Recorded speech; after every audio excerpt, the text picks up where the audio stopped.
हे बरोबर नाही. कुठेतरी आपल्याला समजायला पाहिजे. सगळ्या माझ्या ट्रेनिंग मित्रांना पण म्हणणं आहे की तुम्ही पण काहीतरी याच्यावर विचार करा की काय होत आहे. आपल्यालाच प्रॉब्लेम आहे ना. आज तुम्ही रिस्क सांगता आणि बंदच करून टाकते डायरेक्ट गव्हर्नमेंट, आणि त्याला सांगते ब्रोकरला की तुझ्यावर हे होणार आहे, ते होणार आहे. इन्फ्लुएन्सर जे आहेत ते डायरेक्ट असतात युट्यूबवर की हे असं होणार आहे, तसं होणार आहे. मला सांगा ना की रिस्क कोणत्या गोष्टीत नाही. ज्यावेळेस आता आपण कोणत्या पण एक्झाम पण विचार करा की युपीएससी एक्झाम कंडक्ट करत आहे किंवा एमपीएससी असेल, त्याच्यामध्ये पण रिस्क आहे ना. मुलं करत आहे ना तयारी, देत आहेत ना. 4-5 वर्ष, 10-10, 15-15 वर्ष याच्या एक्झामची प्रिपरेशन करते लोक. त्याच्यामध्ये त्याची रिस्क नाहीये का? तुम्ही त्याला म्हणता ना की करतच आहे तो. आज तुम्ही करोडो लोक फॉर्म घेता, करोडो लोकांपैकी तुम्ही किती लोक घेता त्याच्यात?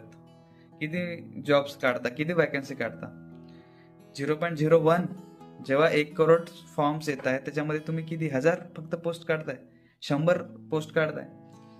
त्याच्यामध्ये कसं काय होईल? तेव्हा त्याच्यामध्ये रिस्क नाही आहे का?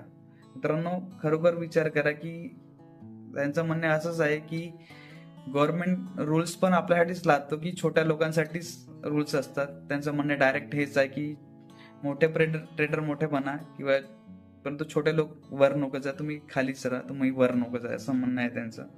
ठीक आहे, बघू काय होते. तर टेन्शन घेऊ नका, ट्रेडिंग करा. तुम्ही तुम्ही आपल्या याच्यावर वर्क करा, स्ट्रॅटेजीवर.